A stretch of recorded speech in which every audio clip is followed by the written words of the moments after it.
I started my practice from scratch, and so at first it was very small and manageable. As we started to grow, I had a harder time doing the things I should be doing as a doctor and yet still do everything I needed to do to manage the office. And so I needed help managing something that was kind of too big for me to do alone. I'm Amanda Hoffpower. I'm a veterinarian from Alvin, Texas, and I practice small animal medicine. When I first hired on Silkin, my practice was running well. We were actually profitable and increasing in our profits, but my office manager and I had hit a lot of stumbling blocks, and we found we were putting out fires constantly. We spent all of our time and energy putting out fires, and we couldn't find the good staff we needed to be able to follow through with the vision that we had for the practice. And so because of that, patient care was suffering, and we wanted to move forward into that next level, and we just didn't know how.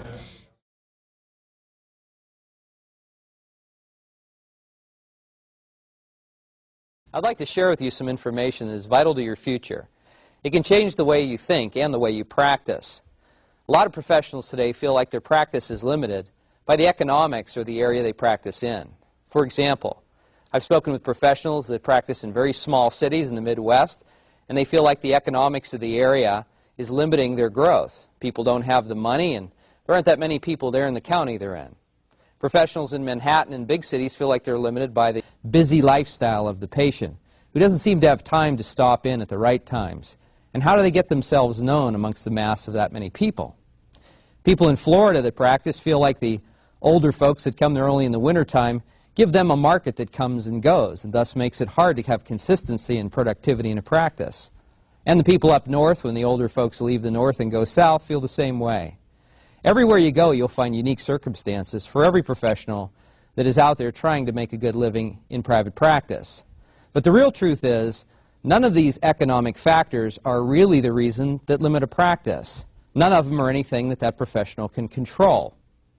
What we've found is every professional has a way to actually expand their practice. In fact, there's almost a natural law here that monitors how well you do, and it's simply this. You'll find that your practice cannot and will not expand beyond the point of your own personal management skills.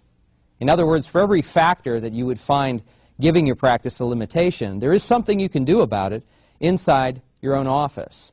Knowing what to do and how to do it and having some competence in that area gives you the solutions you need to change and have growth and have the profitability you're looking for. Screening applicants that come in to work for you, hiring people correctly, giving those people a job description and making sure that they understand exactly what role they play in your office, making sure when they're on the job they operate efficiently, monitoring that efficiency in some kind of objective way to see that they actually perform the functions you want, and getting them to operate with the rest of your staff as an entire team. This is no light thing to talk about because it's probably one of the more difficult things to do. Without knowing exactly how to do every one of these skills, you'll find difficulty in your personnel area. The first thing I want to talk to you about is screening. It may seem difficult when you put an ad in the paper and have applicants come in to figure out exactly how to choose these people. Many of them have glowing references that they give you on their resumes. A lot of them will tell you everything you want to hear about their prior job history, how much they love to work, and how much they've been looking forward to getting an opportunity in an office like yours. 3 weeks later, after you hire them, you found that the person you're talking to is not the same person at all that you spoke with when you were screening him. So understanding exactly what indexes and indicators to use to make that decision on trying somebody out is very key and the beginning of all the problems when it isn't done right. After you learn to screen people and you know how to pick the right person out, the next thing you need to be able to do is hire correctly. Have the right agreements in place with people so you don't have headaches and feel tied up because you've made a decision to try them out that you're now obligated to keep them there. That means having good office policies so they understand exactly what you expect of them, having a proper probationary period, and exact policies about what that probationary period means. It also means giving the person a job description so there's no unclarity about what you expect from them in terms of the job they're supposed to do. I found many times people get hired, but after 3 or 4 weeks they still really don't know what exactly they're supposed to do. An office manager's told them one thing, the doctor's told them another, the other staff told them don't do any of that, do something else. That much confusion in any one job hiring is going to cause that person not to make it on the job. What you need to learn how to do is hire very exactly and put a person on a job with a job description and good policy that gives the person very clear delineation on what you expect from them and the rules of the game. That's how you create a team. People who know exactly what's expected of them and also have a description that tells them exactly what to do on the job and how to handle all the problems that come up regarding that job. Having an objective way to manage personnel is the only way to really determine whether that new person is someone you want to keep or even an employee you've had for a while is still worth keeping. There's a system called management by statistics to do this, and I'll give you a perfect example of how this would work. Let's say you've hired a receptionist, and that receptionist has been on the job for a couple of weeks. You need to make a decision whether you're going to make them, for example, part of your staff. Give them bonuses and perhaps put them in your insurance plan. So how do you make that decision? You would like to have some verifiable evidence they're actually doing a good job. Now, one of the main jobs a receptionist does for you is make sure people show up, controls that appointment book, make sure you have an efficient day every day. But if you don't have a statistic to measure it, how do you really know that's occurring? So I'll give you an example of a statistic you could use here. Let's say you took the number of appointments that that person had on the book at the beginning of the day. Let's say that's 20. By the end of the day, 18 arrive. We do a little bit of math and discover they've got 90% of these people showing up. We take that statistic and plot it on a graph. The next day we do the same thing and plot that on a graph, and we find out it's 86%. The following day it's 84%. We find out that the actual amount of people showing up is on a decline. We find out earlier, if we had statistics, that the person who did the job before had no problem at all getting 97% of your appointments kept and people showing up. So now you have a way to objectively evaluate whether or not to keep this person. That takes the stress off you having to make what would be called an opinionated decision about whether you actually should keep them or not. The other thing this prevents is everybody giving you an opinion that the person's good for the practice. For example, all of your patients might come to you and say, boy, that new receptionist is great.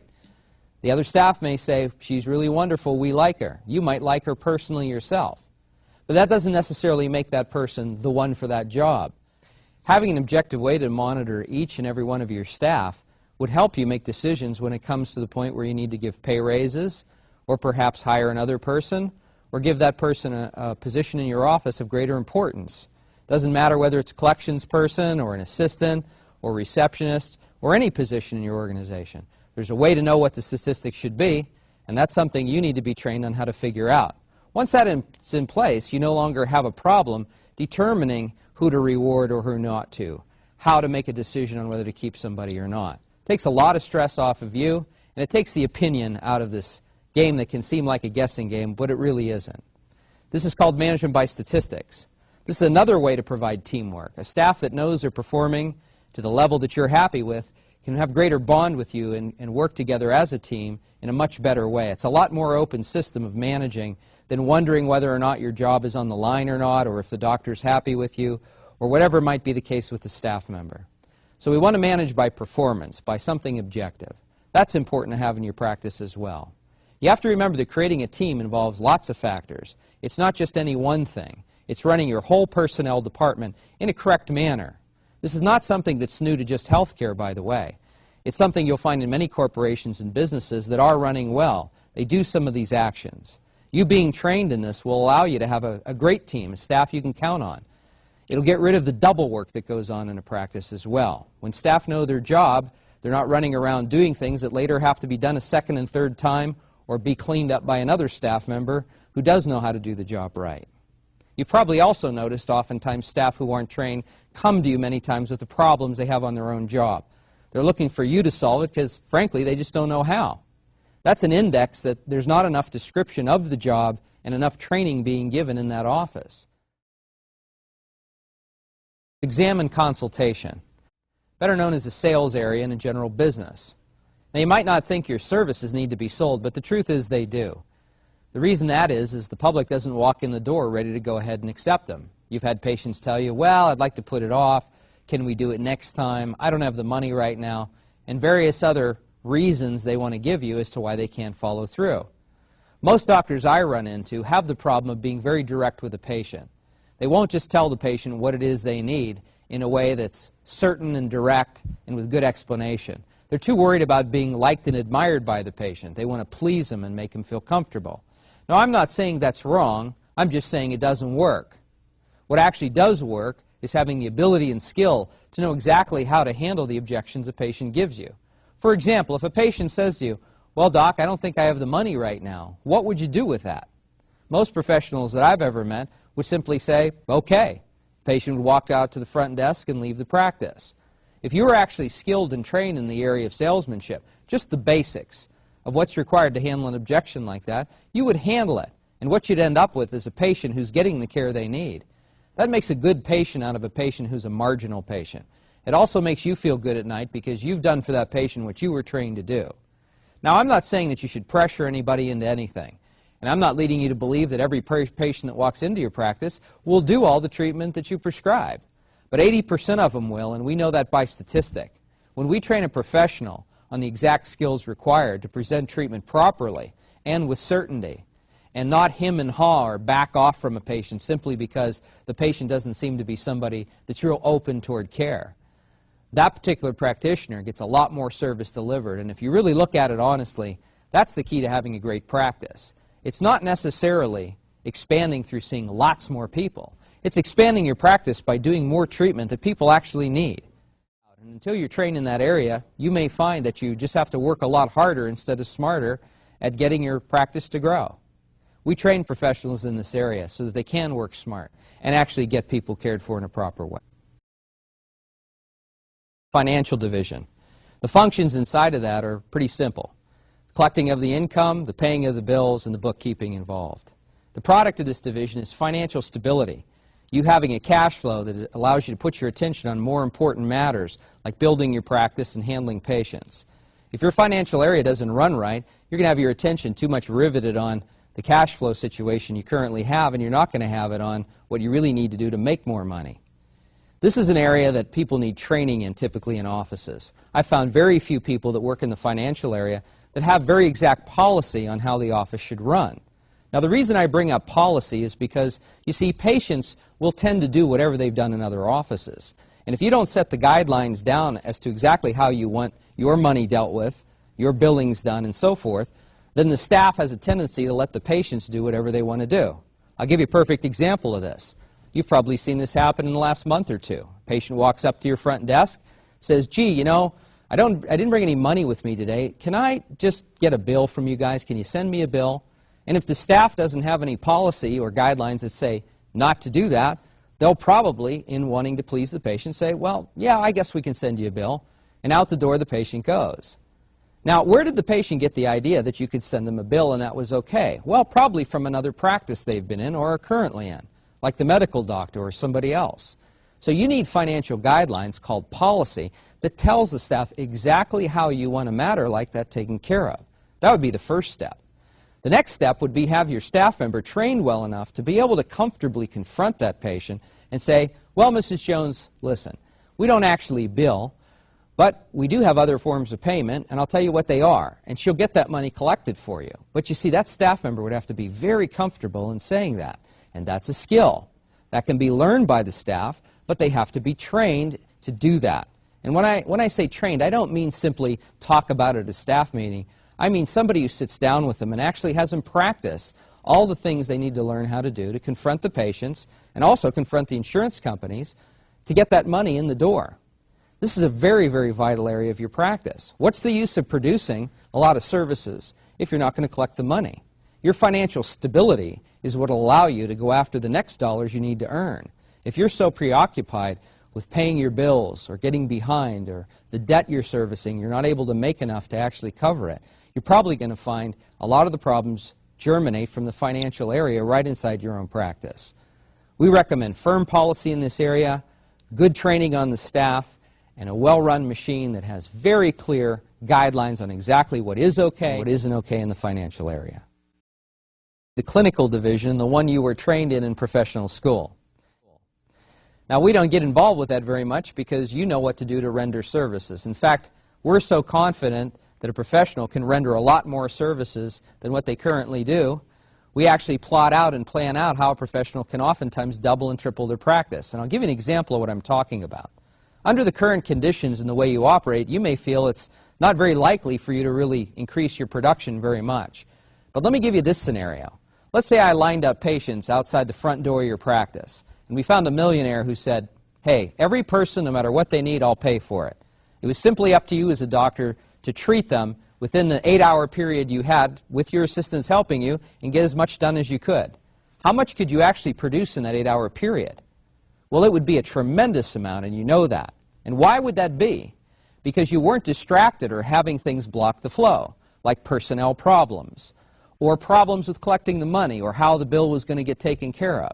You wouldn't have trouble with scheduling. You wouldn't have trouble with a lot of the areas I'm going to talk to you about on this tape. You would be doing exactly what you were trained to do. And believe me, although at the end of the day you might feel slightly tired from that much work, you would be very happy because you were using the skills and capitalizing on all the skills you got from professional school. Well, that would be an ideal situation. Now, you may be watching this and saying, well, that's not very realistic. And I agree. That's an ideal scenario. But let's talk about this. What if you could remove the same distractions, not 100%, but let's say 70% of them, and have a flow coming through the office that arrived in the back ready to see you, and you knew exactly how to sit down with the person and get them to see that they needed the treatment. The staff operated in such a way that there weren't any retardant flows in the office. They came through, they got there on time, they checked out, the money was collected, and they left. You know as well as I, you've had mornings when your production has been quite the unusual high condition that you've been looking for. In other words, at the end of a 3-hour period, you produce 3 times what you do in the whole day. That's a great day when that occurs, but everybody thinks, well, you can't do that all the time. That's not really realistic. The point is, if you can increase the percentage of that a great deal, you have a much different practice and a much higher rate of productivity. That's what we're talking about by getting these other areas in place. Quality control has the main job of making sure that everything that's done in the office is superlative service to your patients. Now, we're not talking about the area of the clinical aspect of the practice. That's because we never find that to be a problem. But what we are talking about is all the other parts of the practice. How a staff checks out a patient. How is that patient received walking in the door? Are they greeted well? How do the assistants do at speaking with patients while they're waiting for the doctor to come in and see them? These things are important, as well as how well do the staff know their jobs and efficiently perform those jobs in a way that actually makes the day flow. Patients like to come into an office and flow through and get out. When they can do that, plus have good communication with the staff, it's an incredibly good experience.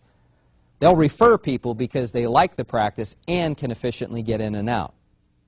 So quality control's job is to make sure that staff know their job so well that that's exactly the experience every patient has. Now, I'd like to point something out to you about the training of staff. Most offices, in the beginning, put some attention on training a new person coming in.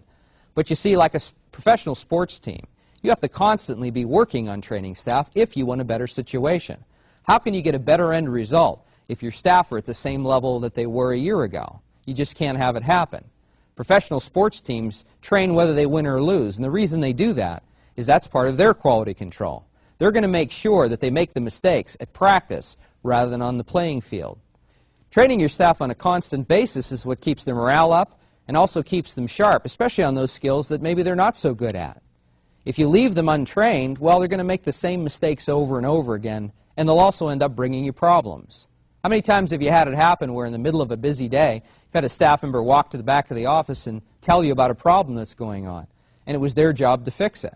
Well, here we have a staff member who's not trained enough to how to conquer the problems related to their own job. Training on an ongoing basis is going to allow them to make more money with you, obviously. It's going to allow them to produce more money for you. That's exactly what a good organization does. And most of all, it's going to make a better team. I've seen office after office where the staff weren't trained and the frustration built up on the performance of the staff member. That turned into morale situations and the whole office fell apart. And why? Because the staff didn't feel like they were doing a great job in the first place. They felt it was okay, but they didn't find too much excitement in that office simply because they weren't very good at what they were doing. I'll give you another example of why this is important. A lot of times a professional will put in a bonus system or incentivize a job that they want done. I'll give you an example of this. Let's say next week you went to your receptionist and said, you know, there's a lot of people we don't see on a routine basis, and I'd like you to start calling these people and getting them back in again so that we can make sure they're doing all right. And that receptionist starts making these calls. You might notice in 2 or 3 days, not very much occurred. That's a tough job. You're getting a hold of people who you haven't talked to in maybe a year or two. who obviously have already made a loud statement they don't actually want to come in the office because they're not coming in. So she calls them and gets disillusioned. What training does she have to handle the kind of things they say? So she comes back to you and says, well, I talked to some of them and actually they're not wanting to come in. They found another office. She gets rejected. There's another scenario. She'll say, some of them actually weren't home. I got answering machines. She'll say, some of them said they're doing okay and they'll come in when they need to. After doing 30 or 40 calls like that, this person's not going to want to stay on the phones too much longer. So let's say you decide, well, maybe I'll put an incentive here. So you turn to that same staff member and you say, Betty, listen, I'll give you $10 for every person you can get to arrive. The person goes back on the phones, being willing to give it a try, continues to make these calls. Well, what happens is the staff morale actually gets even lower with this person. And why is that? Well, we have a double loss here. Number one, she couldn't in the first place do a good job getting the product you wanted and the result you wanted. And number two, she now lost the income that you put there for her. In other words, it's a carrot she couldn't actually grab. So incentives are good, but they don't solve the problem of having a staff that isn't trained in the first place well enough to actually do the functions that you really want them to do. A great team consists of people who each, as an individual, are trained to do their job, do it well, and are confident that they can produce the results of that job, whether it's busy or slow, no matter what. You need to create a team by having a staff that is trained and are professional, each one on their own job.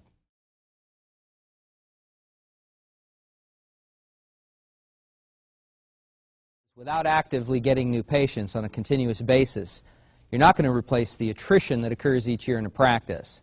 It's estimated that any practice will lose about 20% of its active patient base in any given 1 year. So in order to maintain growth, you have to have more new patients coming in than the active patients that are leaving. Now, we look over a lot of practices every year, and we found out a couple things that are, I think, important to know. First off, gimmicks are not the answer to getting new patients. We've never found a professional having trouble getting new patients because he wasn't on TV or because he didn't have huge radio ads or had a hot air balloon floating around the city with his name on it. Those type of things, to be honest with you, are not the solutions you need.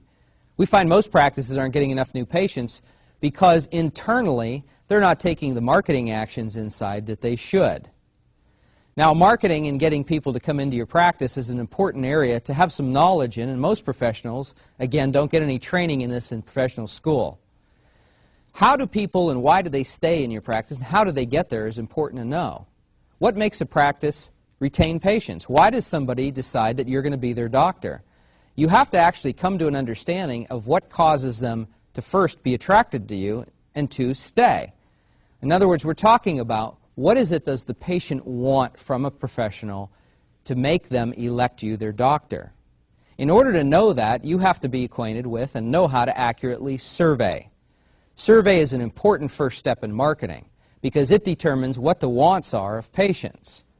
We have every client do an accurate survey, not only of his existing patients, but also in many cases of the patients who aren't patients yet, to find out what things in the area specific to the geographic location you're in are different and what are your patients actually looking for. Once you know that, you know exactly how to create want with these people. And creating want is important because if you know what they want, you can offer it and they come in. But without knowing that, it's all guesswork. It's mystery. So surveying is the first thing that we find practices need to do to get some certainty on how to promote properly. Number two, we find a lot of practices do not do something that is very important, and that is outflow. Outflow simply means communication out from the practice. That can be anything from a postcard to a newsletter. That can be a call out to a patient. It can be a call just to find out how they're doing after treatment. All of the things that your office does that flows out into the community is called outflow. What comes back is a thing called inflow. That's what you receive. That can be money, goodwill, and of course new patients. Now the rule about this is very, very simple. It should be obvious to anyone. The more outflow you do, the more you tend to inflow.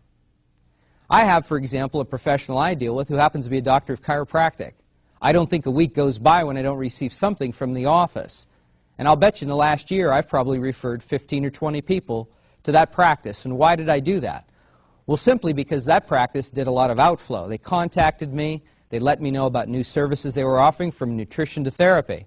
And when I would run into people who were having difficulties, I would recommend that they go to that office. Now, I wasn't seeing that office every 2 months or 3 months, but I was sending people in there every 2 or 3 months. And isn't that interesting how that works? The outflow is what gave them the inflow.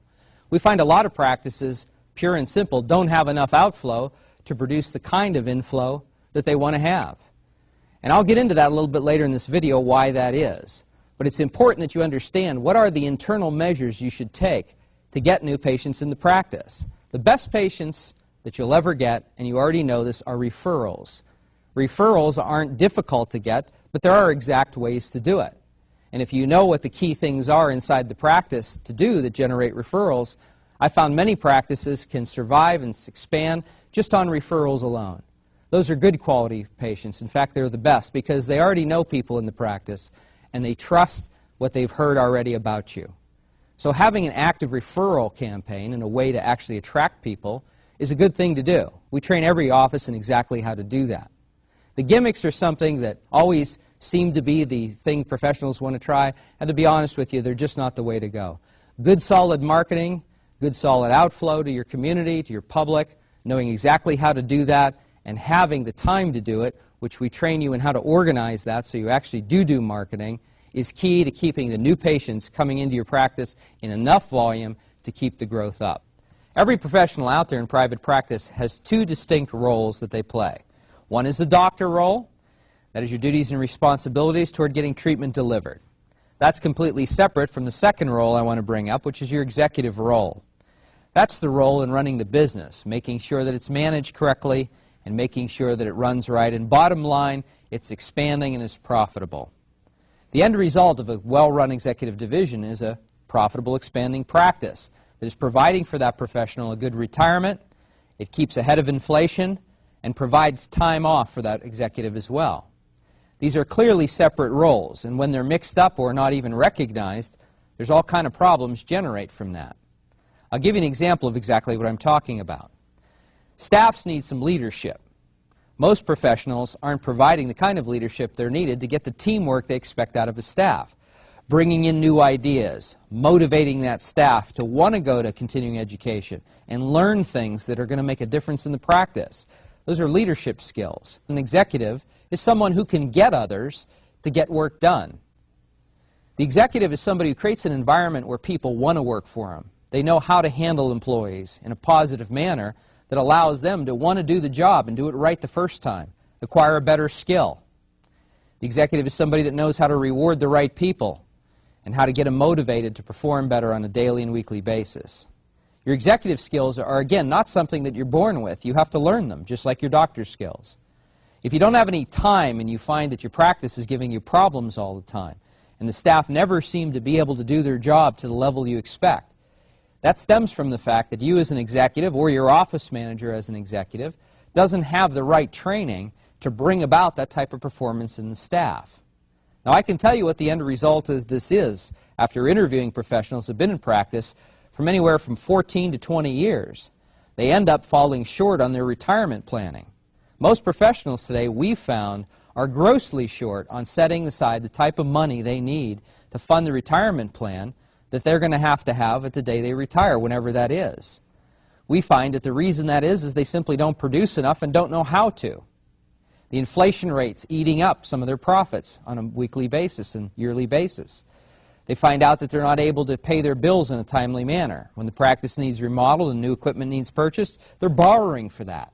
They don't have the money set aside.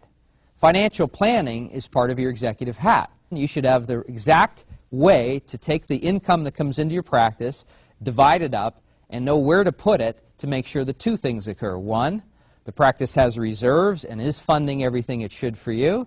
Number two, that the money is spent internal to the practice in a sensible way that brings about more return and profit to the practice. That's called good financial planning. Now, there are exact guidelines in financial planning that we train professionals on. And I have to tell you, people that don't have good financial planning in worry a lot about money. We find today a lot of professionals, in fact, have their attention riveted on what I talked about earlier, inflow. In other words, rather than looking at how to build a practice, they have a lot of attention on the fact that they're not getting certain things out of the profession these days. Enough money to fund their college funds for their children, enough money to put aside into the retirement, enough money to pay their staff better. Well, these are all things that a person would inflow. And I can tell you the reason their attention is on that is because they've had problems getting enough outflow to occur and enough productivity inside the practice to actually make the kind of money they need to. This starts them on a dwindling spiral. It's very simple to observe. The more the person has their attention on the inflow and what they're going to get, the less they're paying attention to the outflow. The less they pay attention to the outflow, the less they have the inflow occurring in the way they want to. That puts their attention more on the inflow. That causes them to outflow less, and so on and so forth, until they feel that the profession is something that they're not sure is going to take them where they want to go, and they look to outside things for their income. Additional businesses, perhaps risky investments that need to have huge returns in order to put them ahead of the game financially speaking. Those are dangerous things to do because they're not your area of expertise. We know that professionals can produce income far in excess of their needs if they were freed up and didn't have these other roadblocks in the way that I've talked about earlier. Get the staff working as a team to up the productivity and allow you to be able to produce the kind of services you need to make the money that your goals and retirement goals need. And being trained to be a good and competent executive is not something that professional schools offer. Our greatest concern is professionals will burn out and get to a point mentally where they're no longer willing to try. We see a lot of that. The fact of the matter is, as a professional, you can produce way in excess of what your needs are. And you don't have to be burned out, and you don't need to have stress, and you don't need to be frustrated. You simply need to learn how to be an effective executive who can get others to get work done, your staff. Learn how to train them so they're able to do the exact things you want them to do. Have pride, morale, and teamwork in getting it done. Have profit and expansion so that the future is something you look forward to going into. There's absolutely no reason you can't produce in excess of what your needs are, both on a personal and on a professional level. One of the greatest problems we find in helping professionals is getting the enthusiasm back in there to build a good practice and make it run correctly. Over time, a professional can lose his enthusiasm for the profession. It's called burnout. You're probably well aware that when you're burned out, no one else is going to have enthusiasm and make that practice run better. You're the leader. You're the person they look to for the enthusiasm and the goals. So when a person burns out, they really aren't causing the practice to go any better. They're sort of waiting for something else to change it. See, the truth of the matter is this. You were trained in one area. That area you have wired. The sad part is you can wind up descending to the point where you don't care anymore. And the day that happens is the day that you're no longer going to be building a practice at all. You'll simply let it atrophy down to whatever it ends up being. We help professionals not only learn how to manage a practice and handle these affairs, but get them enthusiastic about what they're doing, and they will outflow to patients and the public and their staff and know how to create a dynamic activity that people want to be involved in. That's what a good practice is all about, and that's what a professional should be doing. To summarize, all these areas of a practice have to be running simultaneously and be operating efficiently. The areas we're talking about are, number one, personnel division, responsible for finding and bringing on board the right kind of staff that are productive and having a way to monitor them and having good policy and having good job descriptions. We have over 400 pages of job descriptions and manuals that show you exactly what your staff should be doing. The area that makes sure that people understand exactly what treatment they should be doing and talks to them about exactly why they should do it in an efficient and effective manner. Financial area of a practice that makes sure the monies get collected once the services are rendered. Without that, you don't have the cash flow you should and the financial stability that you're looking for.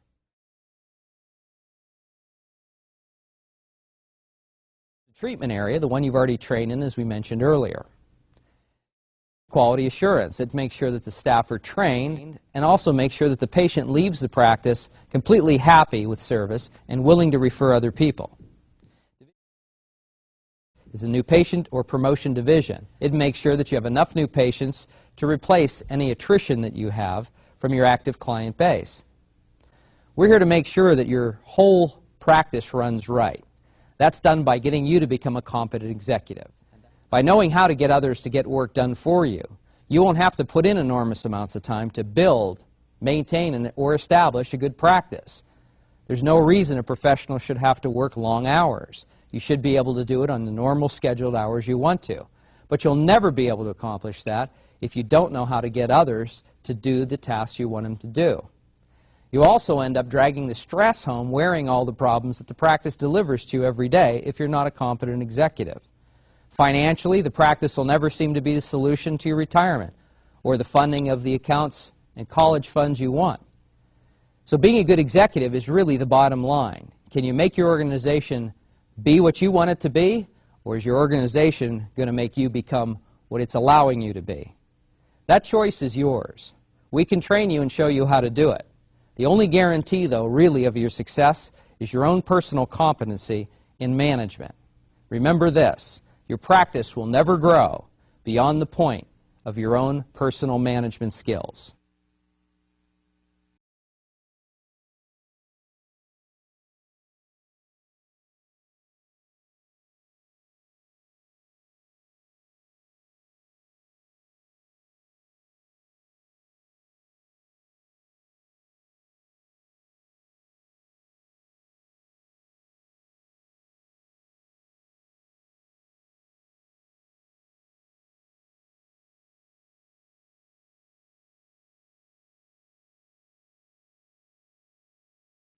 Before the Silkin program, I had taken a few days off. After the Silkin program, I worked 12 days a month. I had an associate. I made twice as much money as I did prior to that. For me, Silkin Management changed my life so I could afford to go on vacation, to pay for my son's college, both of them, to help my stepsons go through college. I couldn't have done this. I was at a point where I might have been successful and I would have struggled along, but for me, the increase in profitability, the decrease in overhead, the fact that I got more time off, and when I say 12 days a month, I mean 12 days a month. I was working 3 days a week or 4 days a week, taking 1 week off a month, and I've been doing that for the last 16 years. And today I can leave my practice and haven't had a call all weekend about any problems. My office manager handles everything. 2 of the 3 days he wasn't there. His sub-manager handles everything. Things just keep ticking along smoothly and no problems, which is nice. I tend to rely on myself and not reach out to others. I never think if I have a problem, oh, I should call my friend and ask them, what to do or get their help. I'm just not that kind of person. Having a consultant makes me reach out, which is good because it makes me have those discussions that help me to grow in my approach to problems. And it also helps to know your rights sometimes. My current staff members, when the new staff members come on board and we start talking about training and they kind of roll their eyes, they say, no, you want to go to this is important. So I think it's been great for everyone. Wow. How many staff did you have when you first started? About the same, actually. We just use them better now. My practice is a 2-doctor practice. We work out of about a 2,500 square foot building, and we carry between 13 and 17 staff. Okay. When we first started with Silkin, and mind you, we were already a busy practice, and we knew we were out of control. That's why we called you guys in. We could see at most about 50 clients in a day with 2 doctors there. After bringing Silkin on and putting the training and efficiencies into place, there was one day we saw 74 patients in the same amount of time. So having that increased efficiency lets us to be able to help more people, more individuals that we couldn't before. We were just maxed out. And the quality? Same quality or better. Okay. Absolutely. Good. Great. I would say better quality because once you have those standards of care in place with your staff members, then you know that every single staff member is providing that level of service. Whereas when you don't have those standards in place, you think everybody's doing the same thing, but that there isn't as much accountability, and so you do have a few that maybe aren't up to that same standard. Being able to have a profitable practice and now a second location and employ even more staff and help them to learn and grow in a safe environment, that is really important. I was very surprised with how much we benefited from Silkin. I thought we would benefit, but I had no idea how much we would benefit. That if I would have to do it again, if I had to start it over, I wouldn't hesitate. I would have started sooner. And that I've seen so many different areas of my practice benefit from working with Silkin. I don't see how any company, how any practice could come and learn the things that I've learned, receive the training that I've received, and not benefit in some way. And that over time, it'll add up to anything that you could have invested into the process. The benefits will far outweigh any sacrifice in time or in money. Off the top of my head, I would say maybe just a couple months, probably 2 to 4 months. I saw a dramatic turnaround I don't know if turnaround's the right word. I found a dramatic increase in our efficiency and profitability as we started to apply even just some of the initial and basic principles that we learned with Silkin. I think one of the biggest differences is I have more time now to focus on being a doctor, and work is a more pleasant place to be because I don't feel like I have to do everything myself. I've been able to train staff members to handle office managing things. So important things are happening, but not necessarily just because I am directing everything. And so we're more organized. There's more division of labor, so we're better at what we do. And we can focus on just the critical things that each of us needs to do to make the whole organization work. The biggest benefit is, even though I've learned a lot from my consultant, and there's a lot of things that I can do on my own because of the things that I've learned from him, I still run into things that I'm not sure how to approach it. And so I'm able to talk to him and say, okay, here's what I'm facing, here's what I think I should do, or I have no idea how to handle this. What do you recommend? And they walk me through the process, often covering principles that I've learned about and been trained in, and then they show me how it applies. And so they help me find the answers, but then also empower me to be able to find those answers on my own later. My name's Paul McCann. I'm a veterinarian in north central Montana, mixed animal practice. I've been in ownership of practice for 20 years now. It's going well. I mean, we grew, but was I in control of it? No. It was as much as I could do. And I had a group of people that were agreed to help me on a professional level, and then I had my personal family, and it was hard to be there for both of them, because I didn't have a good structure to where the professional family could do their thing. Everything was running through me, right? I was the decision maker. I was the energy, right? Well, I had charged forward kind of to the capacity that I could, and yet it wasn't getting sustaining. Action. I've always had an interest in practice management, even before tying up with, putting a management company in my corner, as a counsel. But when you go to, and our profession has these programs, at big meetings, you'll have a practice management seminar that you can go to. The problem always is you get excited and you can see the potential, but you don't have the template, you don't have the accountability to see that, nor do you have it in a gradation enough way to where it gets implemented. So these ideas, it's like, it's just the rubber doesn't meet the road coming out of that. That's one of the weakest aspects of the veterinary medicine is that without concrete, working with a consultant, you get, they're talented enough to take your dreams or your visions and make it doable, which sometimes people would get confused and say, I could have done that. Could have, but you wouldn't have, right?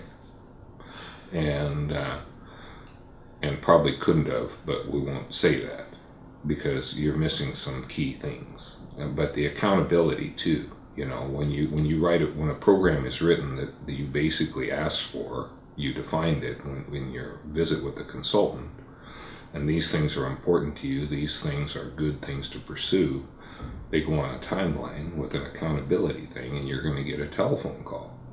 And you kind of want to have it done by the time, right? And so there's that aspect of it too, the accountability side.